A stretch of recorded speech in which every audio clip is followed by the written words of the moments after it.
Hello everyone, इस video में हम लोग एक प्रॉब्लम डिस्कस करेंगे मैथमेटिक्स का कि एक तरफ आप देख रहे हैं कि एक नंबर है जो नॉन टर्मिनेटिंग रिपीटिंग डेसिमल है और वही एग्जैक्टली इक्वल हो जा रहा है एक नेचुरल नंबर का या कहें कि एक इंटीजर का। ये कैसे पॉसिबल है, इसका क्या सेंस है, इसका क्या फील है, इसको पूरी तरह समझने की कोशिश करेंगे इस वीडियो में। तो बात क्या है, जैसे एक प्रॉब्लम मैंने यहाँ पे लिखा है 1.999 डैश डैश डैश या 1.9 बार, जो एग्जैक्टली किसके बराबर है, 2 के बराबर है। तो इसको समझते हैं। जैसे हमारे पास एक टर्मिनेटिंग डेसिमल हो, मान लेते हैं 1.9। ये ऐसा लग रहा है ये 1 और 2 के बीच में, इसमें कोई शक की बात नहीं है, लेकिन क्लोज किसके है, 2 के। तो 2 के कितना क्लोज है, मैं अगर 2 लिखूं, 2 मतलब 2.0 तो लिख सकते हैं, इसको घटाएंगे तो इसका वैल्यू कितना आया, 0.1। दैट मीन्स 2 और 1.9 के बीच जो डिफरेंस है वो 0.1 का है, थोड़ा डिफरेंस है, दोनों अलग अलग नंबर है। ये हमारा टर्मिनेटिंग डेसिमल है और ये एक नेचुरल नंबर है, दोनों में जो डिफरेंस है वो 0.1 है। दैट इज दोनों एक दूसरे से 0.1 दूर है। बहुत बढ़िया। अगर मैं इससे भी आगे लूं, 2 डिजिट्स लूं, दैट इज 2 9 लूं अगर पॉइंट के बाद, तो ये 2 के कितना क्लोज है, तो 2.00 है। तो घटा के देख लेते हैं, तो 10 में 9 गया 1, 9 में 9 गया 0, 1 - 1 0। दैट इज कितना आंसर आ रहा है, 0.01। दैट मीन्स 2 और 1.99 के बीच सिर्फ 0.01 का फर्क है। दैट मीन्स ये ज्यादा क्लोज है, 2 और 1.99 एक दूसरे से ज्यादा क्लोजर है। किसके रिस्पेक्ट में, 2 और 1.9 के रिस्पेक्ट में। मेरी बात समझ आ रही है। अगर मैं और एक इससे बड़ा नंबर लूं, 1.999, ये भी टर्मिनेटिंग डेसिमल है, तो 2 के साथ अगर इसको कंपेयर करें तो इसका आंसर आ रहा है 0.001। दैट मीन्स ये और ज्यादा क्लोज है।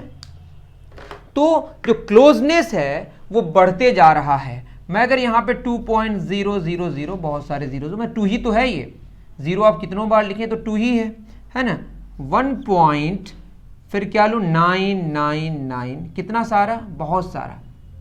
मैं अगर 1009 लूं यहां पे, तो ये क्या हो जाएगा, 0.000, 1000 जीरो, मतलब यहां पे 999 जीरोज होगा तब 1 आएगा। दैट मीन्स वो बहुत ज्यादा ही क्लोज हो जाएगा किसके, 1.999 किसके, 1.9 अगर हमारे पास 1000 टाइम्स 9 है तो वो 2 के एक्सट्रीमली क्लोज हो जाएगा, लेकिन इक्वल नहीं होगा। क्या नहीं होगा, इक्वल नहीं होगा। लेकिन अब बात बोलें, अगर यहां पे जीरो में इन्फिनाइट तक दूं, कितने सारे जीरोज हैं, इन्फिनाइट जीरोज हैं, इन्फिनाइट जीरोज हैं, लेकिन ये तो 2 ही है। 2.0 कितनी बार देते हैं, वो 2 के ही इक्वल होगा। बट 1.99 ये यहां कितने सारे इन्फिनाइट नाइन्स हैं, देयर आर इन्फिनाइट नाइन्स। तो आंसर क्या होगा हमारा, इसको डिफरेंस निकालेंगे तो 0.0000 कितनी बार जीरोज होगा, इन्फिनाइट बार जीरो होगा। मतलब जीरो आते रहेगा और तब लास्ट में 1 आएगा, लेकिन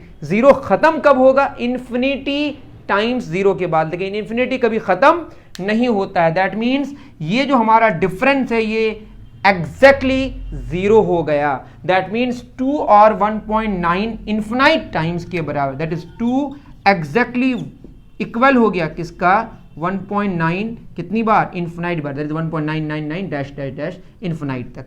तो ये एग्जैक्टली इक्वल होने का एक सेंस मैंने बताया कि 1.92 के थोड़ा क्लोज है, 1.99 उससे ज्यादा क्लोज है, 1.999 उससे और ज्यादा क्लोज है, 1.9 इन्फिनाइट बार 9 लिखेंगे तो इन्फिनाइटली क्लोज हो जाएगा। दैट मीन्स वो एग्जैक्टली किसके बराबर हो जाएगा, 2 के बराबर। आई थिंक ये सेंस आपको समझ आ गया।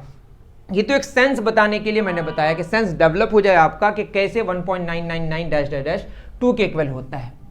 अब इसका एक ट्रेडिशनल मेथड से जो प्रूफ किया जाता है वो समझ जाइए। जैसे मैं मान लूं x इज इक्वल टू 1.9, कितने सारे 9 हैं, इन्फिनाइट 9 हैं। अब मैं इसको 10 से मल्टीप्लाई किया तो आपको पता होगा ये कितना हो जाएगा, 19.999 डैश डैश। अब बोलेंगे यहाँ 4 9 कैसे होगा, 9 तो इन्फिनाइट है ना। 1 पॉइंट इधर 10 से मल्टीप्लाई किया, इधर भी 10 से मल्टीप्लाई किया। जिसको नहीं समझ आता है वो देख लीजिए। जैसे 1.999 को आप 10 से गुना करेंगे तो ये होगा 119.99। एक पॉइंट मतलब एक डिजिट फॉरवर्ड हो जाता है, आगे चला जाता है पॉइंट, है ना। तो इसको हम लिख सकते हैं 10x इज इक्वल टू 19 है तो इसको 18 अगर लिखें, 18.000 कहाँ तक, इन्फिनाइट तक, प्लस 1.999 है ना, तो ये कितना हो जाएगा जोड़ के, इतना ही आएगा, ऐसा लिख सकते हैं इसको। That means 10x can be written as 18 plus 1.999 किसके बराबर आ गया, x के बराबर। ये x इस पार आएगा तो क्या हो जाएगा हमारा minus x is equal to 18, that is 9x is equal to 18। तो यहाँ से x का वैल्यू 2 हो गया। ये तो एक प्रूफ, एक जेन्युइन प्रूफ है, लेकिन फील दिलाना था तो मैंने इससे पहले आपको फील भी दिला दिया। ठीक है, this is the traditional way to solve